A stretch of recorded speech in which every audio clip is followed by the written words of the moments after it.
Naisip mo na ba kung sino talaga si Jesus bago siya isinilang sa Bethlehem? Karamihan sa mga tao ay nag-iisip na ang kanyang kwento ay nagsisimula sa isang sabsaban, ngunit ang katotohanan ay mas malaki. Si Jesus ay umiral ng matagal bago ang kanyang kapanganakan at ang kanyang pangalan ay kilala na sa langit. Ang Biblia ay naghahayag ng makapangyarihang mga pangalan na naglalarawan sa kanya bago siya nagkatawang tao, mga pangalan na nagpapatunay na siya ay walang hanggan, banal, at higit pa sa inaakala ng marami. Ngunit bakit ito mahalaga? Dahil ang pag-unawa kung sino talaga si Jesus magbabago kung paano mo siya nakikita, kung paano ka nagdarasal, at maging kung paano mo ipinamumuhay ang iyong pananampalataya. Meron 3 pangunahing pangalan na naghahayag ng pagkakakilanlan ni Jesus bago siya tumuntong sa kasaysayan ng tao, at matatagpuan ang mga ito sa kabuuan ng Lumang Tipan, ang mga Ebanghelyo, at ang aklat ng Apokalipsis. Ang mga pangalang ito ay nagtataglay banal na kapangyarihan, at kapag naunawaan mo ang mga ito, hindi mo na makikita si Jesus sa parehong paraan muli. Maraming tao sundin si Jesus nang hindi tunay na nalalaman kung sino siya, at maaaring ito ang dahilan kung bakit mahina ang kanilang pananampalataya. Ngunit ngayon, gagawin natin ibunyag ang misteryo na nakatago sa loob ng maraming siglo. Manatili sa akin hanggang sa wakas. Dahil kung ano ang iyong matututunan ay iyon niling ang iyong pangunawa sa Biblia. Kung gusto mo talaga lumago sa pananampalataya at palalimin ang iyong relasyon kay Jesus, ito ay isang aral sa iyo hindi kayang makaligtaan. At bago tayo magsimula, may tanong ako sa iyo. Ano sa palagay mo ang pangalan ni Jesus bago siya isinilang? Iwanan ang iyong sagot sa mga komento ngayon din at sabay-sabay nating suriin ang makapangyarihang paghahayag na ito. Mula sa pinakaunang mga pahina ng banal na kasulatan, isang malalim na misteryo ang bumabalot sa pagkakakilanlan ni Jesus bago siya ipanganak sa Bethlehem. Marami ang nagtataka sino siya bago nagkatawang tao. Mayroon ba siyang pangalan, tungkulin, banal na presensya na nauna sa kanyang misyon sa lupa? Ang Biblia ay nagbibigay sa atin ng kahangahangang mga ideya sa malalim na tanong na ito, na naghahayag na si Jesus ay hindi lamang isang figura na lom, itaw sa kasaysayan kundi ang walang hanggang anak ng Diyos, na naroroon bago pa man ang sabsaban sa Bethlehem. Ang pag-unawa sa katotohanan ito ay mahalaga para maunawaan ang lalim ng kanyang banal na kalikasan at ang papel na palagi niyang ginagampanan sa plano ng Diyos. Ang banal na kasulatan ay nagpapakita sa atin ng 3 mahahalagang paghahayag tungkol sa pagkakakilanlan ni Jesus bago ang kanyang pagkakatawang tao. Ang mga pangalang ito ay hindi lamang mga pamagat. Inihahayag nila ang mga aspeto ng kanyang banal na misyon at kanyang walang hanggang pag-iral. Kapag sinimulan nating tuklasin ang mga katotohanan ito sa Biblia, napagtanto natin na si Jesus ay hindi kailanman naisip sa plano ng pagtubos ng Diyos. Siya ay, at ngayon, ang pinakabuod ng mensahe ng Diyos sa sangkatauhan. Ang Ebanghelyo ni Juan ay nagbukas sa isang nakakagulat na pahayag. Nang pasimula ay ang Verbo, at ang Verbo ay kasama ng Diyos, at ang Verbo ay Diyos. Juan 1:1. Ang pahayag na ito lamang ang nagwawasak sa ideya na ang pag-iral ni Jesus ay nagsimula sa Bethlehem. Ang termino salita mga logo may malalim na kahulugan. Ito ay nagpapahiwatig ng banal na pagpapahayag, ang buhay na pakikipag-ugnayan ng Diyos sa sangkatauhan. Bago siya nakilala bilang si Jesus, siya ang Logos, ang walang hanggang tinig ng Diyos. Sa pamamagitan niya nagkaroon ng paglikha, sapagkat ang lahat ng mga bagay ay ginawa sa pamamagitan niya. At kung wala siya, walang nagawa ang ginawa. Juan 3. Nangangahulugan ito na bago pa man bisitahin ng mga pastol at pantas ang bagong panganak sa isang sabsaban, siya ay aktibong kasangkot sa paghubog ng sansinukob. Ang pag-unawang ito ay nagbabago sa lahat. Si Jesus ay hindi lamang tumuntong sa kasaysayan bilang isang guro o propeta, siya na ang manlilikha, ang arkitekto ng lahat ng bagay na tumuntong sa kanyang sariling nilikha. Ngunit may higit pa, kinilala rin ni Jesus ang kanyang sarili sa isang pangalang napakasagrado. Kaya niyanig nito ang mga pinuno ng relihiyon noong kanyang panahon. Sa Exodo 3:14, nang tanungin ni Moises ang Diyos para sa kanyang pangalan, nakatanggap siya ng banal na tugon. Ako ay kung sino ako. Isang pangalan na nangangahulugang walang hanggan, umiiral sa sarili. Pagkaraan ng maraming siglo, Ginulat ni Jesus ang kanyang mga tagapakinig sa pamamagitan ng pagsasabi, "Bago pa si Abraham, ako na." Juan 8:58. Ito ay hindi lamang isang patula na pagpapahayag. Ito ay isang direktang pag-angkin sa pagka-Diyos. Hindi sinasabi ni Jesus na siya ay umiral na bago si Abraham sa isang simpleng kronolohikal na kahulugan. Siya ay nagpapahayag na siya ang hindi nagbabagong Diyos na nagpahayag ng kanyang sarili kay Moises. Ang reaksyon ay kaagad ang kanyang mga tagapakinig ay pumulot ng mga bato upang patayin siya para sa kung ano ang kanilang nakita bilang kalapastanganan. Ngunit para sa mga nakauunawa sa kasulatan, ito ay hindi may kakailan na patunay na si Jesus ay hindi isang nilalang. Siya ay walang hanggan, walang simula o wakas. Higit pa sa mga pangalang ito, may isa pang misteryo na hinabi sa buong lumang tipan, ang pagpapakita ng anghel ng Panginoon. Hindi tulad ng mga ordinaryong anghel, ang figurang ito ay nagsasalita bilang Diyos, tumatanggap ng pagsamba at nagdadala ng banal na awtoridad. Nang makipagbuno si Jacob sa isang misteryosong figura sa Genesis 32:30, ipinahayag niya, "Nakita ko ang Diyos ng harapan at ang aking buhay ay naligtas." Sa katulad na paraan, sa aklat ni Daniel, nang ang tatlong lalaki ay ihagis sa maapoy na hurno, nakita ni Nabucodonosor ang ikaapat na figura. Tulad ng anak ng Diyos lumalakad sa gitna nila, Daniel 3:25. Sino itong banal na presensya na paulit-ulit na lumitaw sa buong kasaysayan na nagpoprotekta at gumagabay sa bayan ng Diyos? Maraming scholar sa Biblia ang naniniwala na ito ay a pre-incarnate manifestation ni Hesukristo. Siya ay hindi malayo sa sangkatauhan, naghihintay para sa bagong tipan na ihayag. Siya ay aktibo na, nakikialam sa buhay ng mga naghahanap sa Diyos. Ang mga propesya mula sa aklat ni Isaias ay nagpapatunay sa banal na katangiang ito. Matagal bago ipanganak si Jesus, inilarawan siya ni Isaias bilang kamanghamanghang tagapayo, makapangyarihang Diyos, walang hanggang Ama, prinsipe ng kapayapaan, Isaias 9:6. Ang mga ito ay hindi lamang patula ng mga paglalarawan. Bawat isa ay nagpapakita ng isang bagay na mahalaga tungkol sa kung sino si Jesus palagi ay. Hindi lang siya naging Diyos sa kanyang pagkakatawang tao, siya nga palagi Diyos. Nilinaw ng Biblia, si Jesus ay walang simula sa Bethlehem. Siya laging umiral, at ang kanyang banal na kalikasan ay lumalampas sa panahon at kasaysayan ng tao. Ang pagkilala sa katotohanan ito ay nagpapahintulot sa mga mananampalataya na maunawaan ang buong bigat ng kung sino si Jesus. Hindi lamang isang makasaysayang tao, kundi ang walang hanggang Panginoon na nag-aanyaya sa atin sa kanyang banal na plano. Mula sa pinakaunang talata ng Ebanghelyo ni Juan, ipinakilala sa atin ang isang malalim na katotohanan na naghahayag ng walang hanggang kalikasan ni Hesukristo. Nang pasimula ay ang salita, at ang salita ay kasama ng Diyos, at ang salita ay Diyos. Juan 1:1. Ang pahayag na ito ay isa sa pinakamakapangyarihang pahayag tungkol kay Jesus sa buong Biblia. Si Juan ay sadyang nagsimula sa parehong mga salita, gaya ng Genesis, sa simula, upang ipakita na bago pa umiral ang panahon, naroon na si Jesus. Hindi siya nilikha, siya ay walang hanggan. Ngunit bakit siya tinawag ni Juan ang salita, Logos? Ang sagot ay namamalagi sa katotohanan na si Jesus ay ang pinakahuling paghahayag ng Diyos. Sa lumang tipan, nagsalita ang Diyos sa pamamagitan ng mga propeta, sa pamamagitan ng mga pangitain, at sa pamamagitan ng kanyang nakasulat na batas.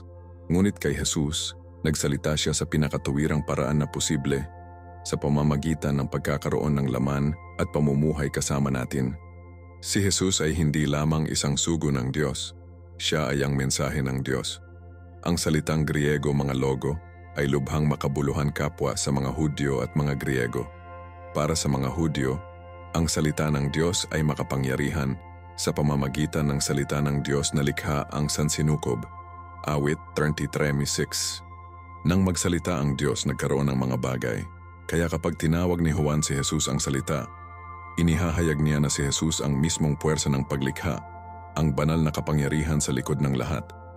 Para sa mga Griego, mga logo ay ang pinakahuling dahilan at karunungan sa likod ng sansinukob. Sinikap ng mga pilosopo na maunawaan ang banal na kaayusan na ito, ngunit si Juan ay gumagawa ng isang matapang na pag-angkin. Ang tunay na karunungan ay isang tao at ang taong iyon ay si Hesukristo. Nangangahulugan ito na si Jesus ay hindi lamang isang makasaysayang figure o isang mahusay na guro, siya ay ang buhay na salita ng Diyos, ang pinagmumulan ng buhay at katotohanan. Isinalin pa ni Juan ang paghahayag na ito sa Juan 1:14, "At nagkatawang tao ang berbo at tumahan sa gitna natin, at nakita natin ang kaniyang kaluwalhatian gaya ng sabugtong na anak ng Ama, na puspos ng biyaya at katotohanan." Ito ang isa sa mga pinakadakilang misteryo ng pananampalatayang Kristiyano. Naging tao ang Diyos. Ang walang hanggan, makapangyarihang lumikha ay humakbang sa panahon, nagkatawang tao, at namuhay kasama ng kanyang mga tao. Ngunit pansinin ang parirala na nirahan sa gitna natin. Ang orihinal na salitang Griego na ginamit dito ay nangangahulugang tabernakulo. Ito ay isang direktang pagtukoy sa tabernakulo ng lumang tipan, kung saan ang presensya ng Diyos ay nanahan sa mga Israelita. Kung paanong ang kaluwalhatian ng Diyos ay dating napuno ang tabernakulo sa ilang, ngayon ang kanyang kaluwalhatian ay ganap na nahayag kay Jesus. Nang makita ng mga tao si Jesus, nakita nila Diyos sa anyo ng tao. Ngunit narito ang nagpapalakas pa rito. Hindi lamang dumating si Jesus upang magsalita tungkol sa Diyos. Siya ay dumating sa maging ang buhay, humihingang pagpapahayag ng pag-ibig at katotohanan ng Diyos. Kaya nga ang kanyang mga turo ay may taglay na awtoridad. Nang sinabi niya, "Ako ang daan, ang katotohanan at ang buhay," Juan 4:20, hindi siya gumagawa ng pilosopikal na pahayag. Ibinubunyag niya na ang katotohanan mismo ay matatagpuan sa kanya. Ang mga tao ay madalas na naghahanap ng karunungan, layunin at kahulugan sa iba't ibang lugar, sa pamamagitan ng pilosopiya, pagtulong sa sarili, o maging sa mga tradisyon ng relihiyon. Ngunit nilinaw ni John, ang tunay na karunungan ay matatagpuan kay Jesus lamang. Siya ay ang mga logo, ang perpektong paghahayag ng Diyos, at sa pamamagitan niya, naiintindihan natin kung sino talaga ang Diyos. Ito ang dahilan kung bakit ang pagtanggi kay Jesus ay hindi lamang pagwawalang bahala sa isang guro o relihiyosong figura. Ito ay pagtanggi ang mismong tinig ng Diyos.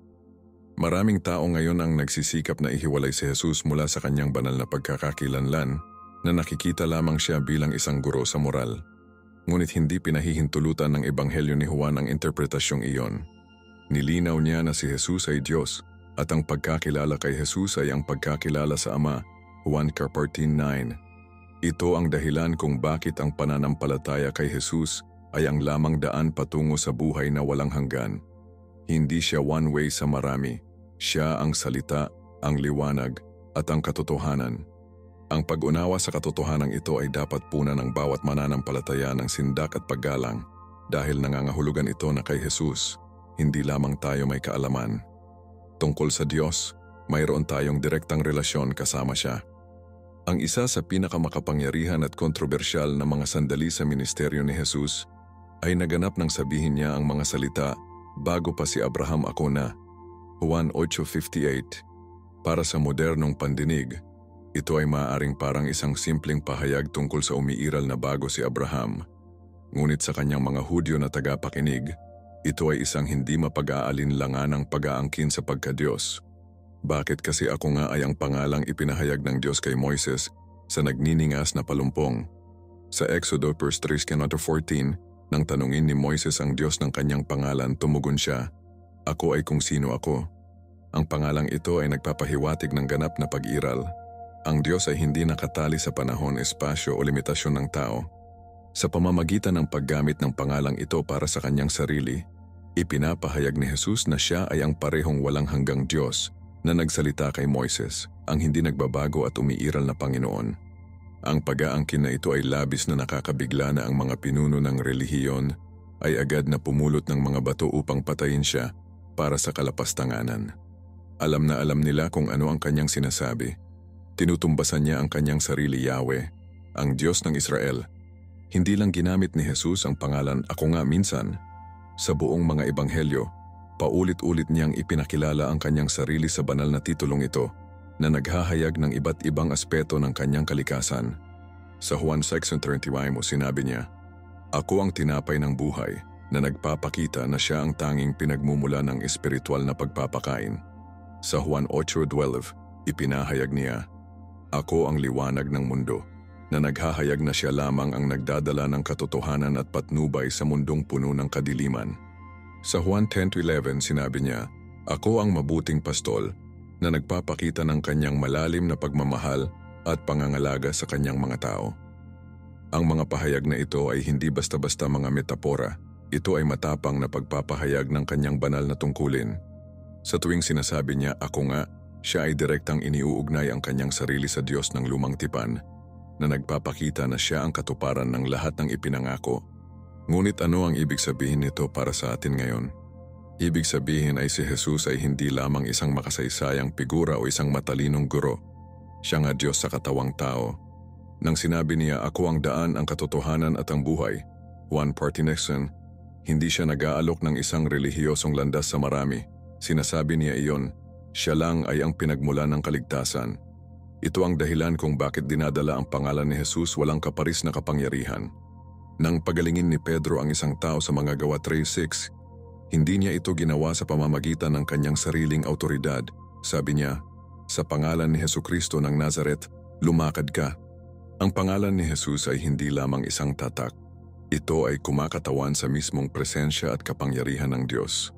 Ito ang dahilan kung bakit nanginginig ang mga demonyo sa kanyang pangalan, Marcos 1:24.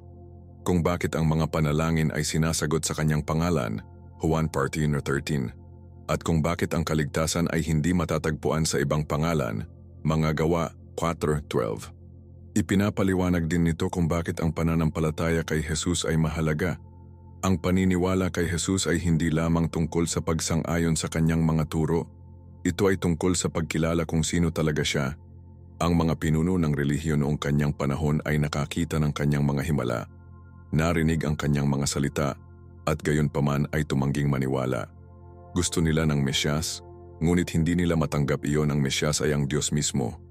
Ngayon maraming tao ang humahanga kay Jesus ngunit nag-aatubiling kilalanin ang kanyang banal na pagkakakilanlan. Ngunit ang Biblia ay malinaw. Si Jesus ang dakilang "Ako nga," ang umiral na bago ang lahat ng bagay, ang nagtataglay ng lahat ng bagay, at ang nag-aalok ng buhay na walang hanggan sa lahat ng sumasampalataya sa Kanya. Kaya kapag tayo ay tumatawag kay Jesus, hindi lamang tayo nakikipag-usap sa isang malayong figura sa kasaysayan, kami ay tumutugon ng walang hanggan, umiiral sa sarili, ang makapangyarihang Diyos. Ito ang dahilan kung bakit ang tunay na pananampalataya sa Kanya ay nagbabago ng lahat. Kapag nakilala natin si Jesus bilang "Ako nga", nauunawaan natin na siya ay higit pa sa ating tagapagligtas. Siya ang ating tagapaglikha, ating manunubos, at ating walang hanggang hari. Hindi siya nalilimitahan ng panahon, mga pangyayari, o mga inaasahan ng tao. Siya lang. Sa buong lumang tipan, nakikita natin ang mga mahiwagang pagtatagpo kung saan lumilitaw ang isang banal na figura sa ilalim ng pamagat, ang anghel ng Panginoon. Ngunit hindi tulad ng mga ordinaryong anghel, ang nilalang na ito ay nagsasalita bilang Diyos, nag-uutos na may banal na autoridad at tumatanggap pa nga ng pagsamba. Nagbangon ito ng isang nakakahimok na tanong, ito ba si Hesukristo bago ang kanyang pagkakatawang tao?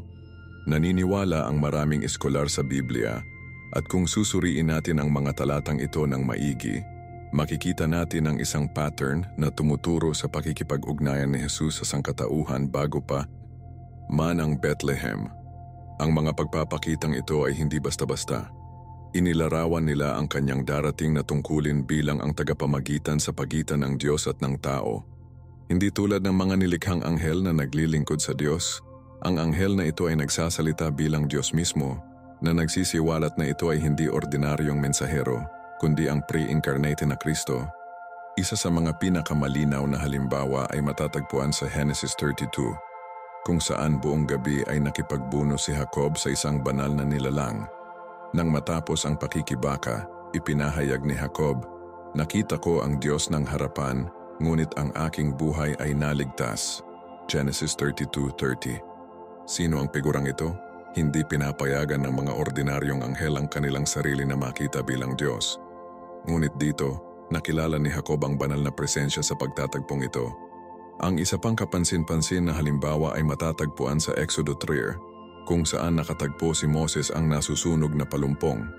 Ang teksto ay tahasang nagsasaad na Ang anghel ng Panginoon ay nagpakita sa kanya sa isang ningas ng apoy.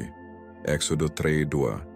Ngunit habang nagbubukas ang pag-uusap, ang tinig mula sa palumpong ay nagpapahayag, "Ako ang Diyos ng iyong ama, ang Diyos ni Abraham, ang Diyos ni Isaac, at ang Diyos ni Jacob." Exodo 3:6. Nangangahulugan ito na ang anghel ng Panginoon ay hindi lamang isang nilikhang nilalang. Siya ay nagsasalita bilang Diyos mismo. Ito ay ganap na umaayon sa kung paano ipinakilala ni Jesus ang kanyang sarili bilang "Ako nga", Juan 8:58. Nanilinaw na inihayag niya ang kanyang sarili sa kanyang mga tao bago pa man siya isinilang sa lupa. Isa pang kamangha-manghang sandali ang nagaganap sa Daniel 3 kung saan ang tatlong lalaki, sina Sadrach, Mesach at Abednego, ay itinapon sa nagniningas na hurno dahil sa pagtangging sumamba sa isang paganong idolo. Habang tinutupok ng apoy ang lahat ng nasa paligid nila, may nangyaring milagro. Tumingin si Haring Nabucodonosor sa apoy at sinabi, "Hindi ba tatlong lalaking nakagapos ang itinapon natin sa apoy? Ngunit nakikita ko ang apat na lalaking naglalakad at ang anyo ng ikaapat ay katulad ng anak ng Diyos." Daniel 3:24-25. Ito ay hindi isang anghel lamang. Ito ay ang banal na presensya ni Kristo, pinoprotektahan ng kanyang tapat na mga lingkod. Ang katotohanan na si Nabucodonosor, isang paganong hari, ay kinilala ang figura bilang ang anak ng Diyos ay makabuluhan. Ipinahihiwatig nito na maging ang mga nasa labas ng Israel ay nakadama ng kakaibang bagay tungkol sa banal na presensyang ito. Sa kabila ng mga pagtatagpong ito, nakikita natin ang isang pare-parehong tema. Ang anghel ng Panginoon ay nagsasalita bilang Diyos, kumikilos bilang Diyos, at sinasamba bilang Diyos. Sa Hukom 13, noong ang mga magulang ni Samson nakatagpo ng figurang ito, tinanong nila ang kanyang pangalan. Ang kanyang tugon, "Bakit mo tinatanong ang aking pangalan? Nakikitang ito ay kahanga-hanga." Hukom 13:18. Ito ay agad na kumokonekta sa Isaiah 9:6 kung saan si Jesus ay ipinropesya bilang kamangha-manghang tagapayo, makapangyarihang Diyos, walang hanggang Ama, prinsipe ng kapayapaan. Hindi nagkataon lamang na ang pangalan ng anghel na ito ay lampas sa pagkaunawa ng tao, kung paanong ang banal na kalikasan ni Jesus ay higit sa makalupang pangunawa. Pagkatapos ng pagtatagpo na ito, ang ama ni Samson, si Manoah, ay nagpahayag, "Nakita namin ang Diyos." Muling pinatibay ang ideya na ito ay hindi ordinaryong anghel. Ang pag-unawa sa katotohanan ito ay nagpapalalim sa ating pananampalataya kay Jesus. Walang hanggan kalikasan. Hindi niya hinintay na simulan ng bagong tipan ang kanyang gawain. Aktibo siya sa paggabay, pagprotekta at paghahayag ng plano ng Diyos sa buong kasaysayan. Siya ang banal na presensya na lumakad kasama sina Adan at Eva sa halamanan, na nakipag-usap kay Abraham, na nagpakita sa apoy kasama ang kanyang matatapat na tagasunod at pinangunahan ng Israel palabas ng Ehipto. Ito ang dahilan kung bakit tinawag si Jesus ang Alpha at ang Omega, Apokalipsis 22:13, sapagkat siya ay palaging gumagawa mula pa sa simula na inilalapit ang kanyang mga tao sa Diyos. Matagal bago ipinanganak si Jesus sa Bethlehem, ang propeta Isaiah nagbigay ng makapangyarihang paghahayag tungkol sa darating na Mesyas. Sa Isaiah 9:9, makikita natin ang isa sa mga pinakapambihirang hula sa buong kasulatan. Sapagkat sa atin ay ipinanganak ang isang bata, sa atin ay ibinigay ang isang anak, at ang pamamahala ay maatang sa kanyang balikat, at ang kanyang pangalan ay tatawaging kamangha-manghang tagapayo, makapangyarihang Diyos, walang hanggang Ama, prinsipe ng kapayapaan. Ang propesiya na ito ay isinulat mahigit 700 taon bago ipanganak si Jesus, ngunit ito ay naglalarawan sa kanya ng may kapansin-pansing katumpakan. Ang bawat isa sa mga pamagat na ito ay nagpapakita ng isang malalim na bagay tungkol sa kung sino si Jesus noon pa man. Siya ay hindi lamang isang propeta o isang guro. Siya noon at ngayon, makapangyarihang Diyos. Siya ay hindi lamang nagdala ng kapayapaan. Siya ay ang prinsipe ng kapayapaan. Ang mga pangalang ito ay hindi itinalaga kay Jesus pagkatapos ng kanyang pagkabuhay na mag-uli. Ang mga ito ay naglalarawan sa kanya walang hanggang kalikasan. Tingnan natin ang bawat isa sa mga pamagat na ito. Una, kahanga-hangang tagapayo. Ito ay nagsasalita sa karunungan ni Kristo. Sa buong kanyang ministeryo, si Jesus namangha mga tao na may kanyang banal na pananaw. Kapag sinubukan siya ng mga Pariseo na bitag sa pamamagitan ng mga tanong, lagi siyang tumutugon ng may karunungan na nagpatahimik sa kanila. Mateo 22:15-22. Ngunit ang kanyang karunungan ay hindi lamang intelektual. Ito ay pagbabagong anyo. Kapag naghahanap tayo ng patnubay sa buhay, hindi tayo bumabaling sa isang ordinaryong guro. Lumingon kami sa kahangahangang tagapayo, ang isa na tumitingin sa kabila ng ating mga kalagayan at umaakay sa atin sa katotohanan. Susunod, makikita natin makapangyarihang Diyos. Ito ang isa sa pinakamalinaw na pagpapatibay ng pagka-Diyos ni Jesus sa lumang tipan. Hindi siya tinawag ni Isaias na isang makapangyarihang tao o isang makapangyarihang anghel. Tinawag niya siya Diyos. Ang titulong ito ay nagpapatunay na si Jesus ay hindi lamang ipinadala sa pamamagitan ng Diyos. Siya ay Diyos sa katawang tao. Ito ay ganap na nakaayon sa Juan 1:1. Ang salita ay Diyos. Pagkatapos dumating kami sa Amang walang hanggang, hindi ito nangangahulugan na si Jesus ang Ama sa Trinidad. Bagkus ay siya nga walang hanggan at nagdadala ng pagmamahal ng Ama para sa kanyang bayan. Kung paanong ang isang ama ay naglalaan, nagpoprotekta at nag-aalaga sa kanyang mga anak, pinapastol ni Jesus ang kanyang mga tagasunod ng may matinding habag. Sa Juan 10:11, sinabi niya, "Ako ang mabuting pastol." Ang mabuting pastol ay nag-aalay ng kanyang buhay para sa mga tupa. Ipinakikita nito na ang pag-ibig ni Jesus ay hindi pansamantala, ito ay walang hanggan. At sa wakas nakita natin, prinsipe ng kapayapaan. Ito marahil ang isa sa mga pinakanakaaliw na titulo na ibinigay kay Jesus. Sa mundong puno ng kaguluhan, tunggalian at pagdurusa, dinadala ni Jesus tunay na kapayapaan. Ngunit ang kapayapaang ito ay hindi lamang pampolitika o panlabas. Ito ay espiritual kapayapaan na nagpapanumbalik ng ating kaugnayan sa Diyos. Sa Juan 14:27 nangako si Jesus, "Ang kapayapaan ay iniiwan ko sa inyo. Ang aking kapayapaan ay ibinibigay ko sa inyo. Hindi gaya ng ibinibigay ng sanlibutan ang ibinibigay ko sa inyo." Nangangahulugan ito na anuman ang mga unos na ating harapin, ang kanyang kapayapaan ay hindi matitinag. Ang dahilan kung bakit ang hula ni Isaias ay higit na kapansin-pansin ay iyon nag-uugnay kay Jesus sa parehong pagka-Diyos at pagkahari. Ang talata ay nagsasabi na ang pamahalaan ay nasa kanyang balikat. Tinutukoy nito ang sukdulang paghahari ni Jesus sa lahat ng nilikha. Noong siya ay dumating sa unang pagkakataon, siya ay dumating bilang isang abang lingkod. Ngunit kapag siya ay bumalik, siya ay darating bilang hari ng mga hari at Panginoon ng mga Panginoon. Apokalipsis 19:9-16. Ang kanyang pamamahala ay hindi pansamantala. Ito ay magiging walang hanggan. Ang pag-unawa sa mga pangalang ito ng propeta ay dapat magpalalim ng ating pananampalataya at pagtitiwala sa Kanya. Si Jesus ay hindi lamang isang figura ng kasaysayan, siya ay ang katuparan ng sinaunang hula, ang isa na laging umiral, at ang isa na maghahari magpakailanman. Ang aklat ng pahayag ay nagbibigay sa atin ng isa sa mga pinakakahangahangang paglalarawan kay Hesukristo sa buong kasulatan. Iniisip ng maraming tao si Jesus sa mga tuntunin ng kanyang ministeryo sa lupa, maamo, mahabagin, at lumalakad sa mga tao. Ngunit sa pahayag 1, may pangitain si Apostol Juan tungkol sa ang niluwalhating Kristo at ang nakikita niya ay walang kulang kasindak-sindak. Hindi ito ang hamak na karpintero mula sa Nazaret. Ito ang nabuhay, naghahari at pinakamakapangyarihang hari ng langit. Sumulat si John, ang kanyang mukha ay parang araw na sumisikat sa buong ningning nito. Ang kanyang mga mata ay parang ningas ng apoy at ang kanyang tinig ay gaya ng lagaslas ng maraming tubig. Pahayag 1:16. Ito si Jesus sa kanyang buong banal na kaluwalhatian, ang Alpha at ang Omega. Nakatayo sa pinakamataas na autoridad sa lahat ng nilikha. Ang mga imahe sa pangitaing ito ay malalim na simboliko. Ang kanyang mga mata na parang apoy kumatawan ang kanyang nakakakita sa lahat na kaalaman at banal na paghatol.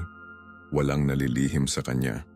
Ang kanyang boses na parang rumaragasang tubig nagsasalita ng kanyang kapangyarihan at autoridad na nag-uutos sa sansinukob na may tunog ng soberanong pamamahala.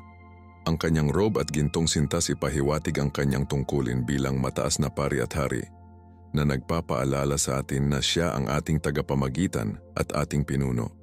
At ang kanyang mga paa na parang tanso, kumikinang sa pugon, ipakita ang kanyang lakas, pagtitiis at kadalisayan sa paghatol. Ang mga detalyeng ito ay hindi lamang mga malatulan na paglalarawan, ipinakikita nito kung sino talaga si Jesus. Siya ay hindi lamang isang makasaysayang figura. Siya ay ang walang hanggang hari na nagtataglay ng lahat ng bagay.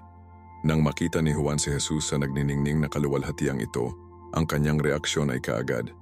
Nang makita ko siya, ako'y nagpatira pa sa kanyang paanan na parang patay. Pahayag 1:17. Ito rin ang Juan na lumakad kasama ni Jesus sa loob ng maraming taon, na sumandal sa kanyang dibdib sa huling hapunan at nakasaksi sa kanyang mga himala. Gayunpaman, nang harapin ang nahayag na kamahalan ni Kristo, bumagsak siya sa banal na takot. Ito ang uri ng paggalang na ipinag-uutos ni Jesus. Ngunit ang sumunod na nangyari ay pambihira. Si Jesus ipinatong ang kanyang kamay kay Juan at sinabi, "Huwag kang matakot." Kahit na sa kanyang napakalaking kaluwalhatian, siya ay nananatiling mapagmahal at maawaing tagapagligtas. Inihayag niya ang kanyang sarili, hindi para sirain ang kanyang mga tagasunod, kundi para palakasin sila. Pagkatapos, ipinahayag ni Jesus ang isang bagay na nag-aalis ng lahat ng pagdududa tungkol sa kanyang banal na kalikasan. Ako ang una at ang huli. Ako ang buhay. Ako ay namatay at narito. Ako'y nabubuhay magpakailanman. At hawak ko ang mga susi ng kamatayan at ng Hades. Pahayag 1:17-18. Ito ang isa sa pinakamakapangyarihang pahayag sa banal na kasulatan. Siya ay hindi lamang isang pinuno ng relihiyon o isang propeta. Siya ay ang pinagmulan ng buhay mismo. Hawak niya ganap na kapangyarihan higit sa kamatayan at kawalang hanggan. Walang puwersa sa langit o lupa ang maaaring hamunin ang kanyang awtoridad. Ito ang Jesus na ating pinaglilingkuran. Hindi isang mahina o passive figure, ngunit ang hari ng mga hari, ang isa na naghahari sa lahat ng bagay. Ang pangitaing ito ni Jesus ay apaalala ng kanyang soberanya. Sa isang mundo kung saan madalas na nakikita ng mga tao si Jesus bilang isang matalinong guro o isang figura ng nakaraan, ipinaalala sa atin ng Apokalipsis na siya ay buhay, nagwagi at naghahari. Hindi siya naghihintay na kontrolin, naghahari na siya. At para sa mga nagtitiwala sa kanya, ang pangitaing ito ay hindi tungkol sa takot, kundi sa pag-asa at katiyakan. Sinasabi nito sa atin na gaano man kadilim ang mga bagay, si Jesus ang may kontrol. At ang kanyang kaluwalhatian ay ganap na mahahayag sa kanyang pagbabalik. Ang tanong ay, handa na ba tayong tumayo sa harapan niya? Mula sa simula ng panahon bago ang mga bituin ay ilagay sa langit, bago ang lupa ay nabuo, at bago pa ang sangkatauhan ay umiral, naroon na si Jesus. Ang kanyang pag-iral ay hindi limitado ng panahon, espasyo, o pangunawa ng tao. Siya ay walang hanggan. Ang katotohanan ito ay hinabi sa buong Biblia, mula Henesis hanggang Apokalipsis, na nagpapakita na si Jesus ay hindi isang nilalang kundi ang pinakabuod ng Diyos mismo. Sa Juan 1:1, makikita natin iyan. Nang pasimula ay ang salita, at ang salita ay kasama ng Diyos, at ang salita ay Diyos. Nangangahulugan ito na bago nagsimula ang paglikha, si Jesus ay naroroon, ganap na banal, at aktibong kasangkot sa pag-iral ng lahat ng bagay. Hindi siya nakatali sa kasaysayan, siya ang may akda ng kasaysayan. Ang pag-unawa dito ay nagbabago ng lahat tungkol sa kung paano natin nakikita si Jesus, dahil nangangahulugan ito na ang kanyang awtoridad, kanyang pag-ibig, at kanyang kapangyarihan ay walang limitasyon. Kapag binalikan natin ang kanyang mga pakikipag-ugnayan sa buong kasulatan, makikita natin yan. Hindi sinimulan ni Jesus ang kanyang gawain sa Bethlehem. Siya ay nagpakita kay Moises sa nagniningas na palumpong, nakipagbuno kay Jacob, lumakad sa apoy kasama sina Sadrach, Mesach at Abednego, at inihayag ang kanyang sarili kay Isaias bilang ang makapangyarihang Diyos, walang hanggang Ama at prinsipe ng kapayapaan. Pinatutunayan ng mga ebanghelyo na ipinagpatuloy niya ang kanyang misyon ng kaligtasan sa lupa, na tinutupad ang mga propesya na nagsasaad ng kanyang pagdating. At sa pahayag, ipinahayag niya, "Ako ang Alpha at ang Omega, ang simula at ang wakas, pahayag 22:13. Walang bago o pagkatapos sa Kanya, siya lang. Ang katotohanan ito ay dapat humantong sa atin na magtanong ng seryosong tanong. Kung si Jesus ay walang hanggan, ano ang ibig sabihin nito para sa atin? Ibig sabihin ay siya nga hindi nagbabago.